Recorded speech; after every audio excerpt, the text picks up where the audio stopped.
Inter party आणि intra party म्हणजे काय?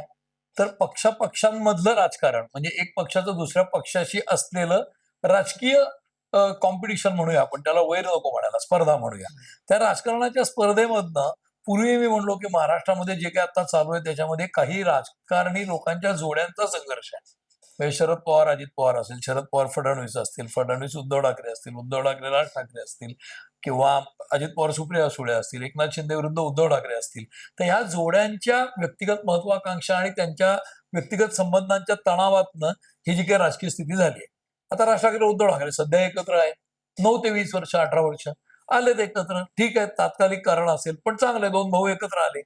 तसं महाराष्ट्राच्या राजकारणामध्ये महायुतीला इतकं जास्त यश मिळालंय की जवळपास 2/3 मेजॉरिटीपेक्षा जास्ती आहे. त्यामुळे 40-50च आमदार विरोधकांचे आहेत महाविकास आघाडीचे.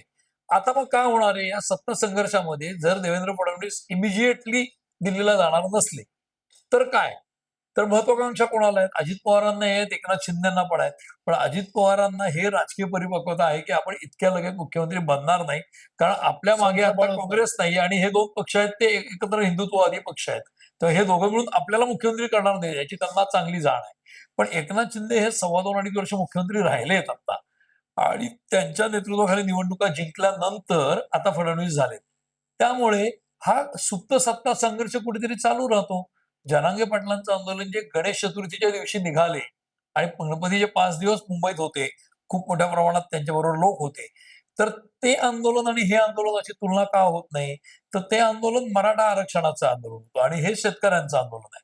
तरी देखील जरांगे पाटील मराठा समाजाचं नेतृत्व करता करता शेतकऱ्यांची भाषा बोलायला लागले.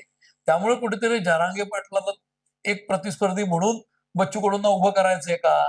म्हणजे हा महायुतीच्या तिन्ही नेत्यांनी मिळून सजगपणे घेतलेला निर्णय आहे का, की एक मोर्चा काढायचा मोठा, तो नागपूरला काढायचा, मुंबईत आणायचा नाही आणि नंतर इथे चर्चा करून तो विषय संपवायचा, असं केलंय का? हा एक अँगल आहे.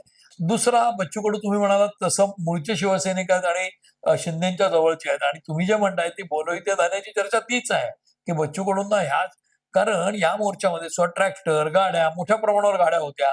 जसं जरांगे पाटलांच्या मोर्चाला सुद्धा जालन्यापासून मुंबईपर्यंत वाटेत खायची प्यायची व्यवस्था, या गावातनं 8,000 पोळ्या आल्या, त्या गावातनं 15,000 आल्या, भाजी आली, सगळे रस्त्यावर खेळतात, मस्त आनंदात आहेत.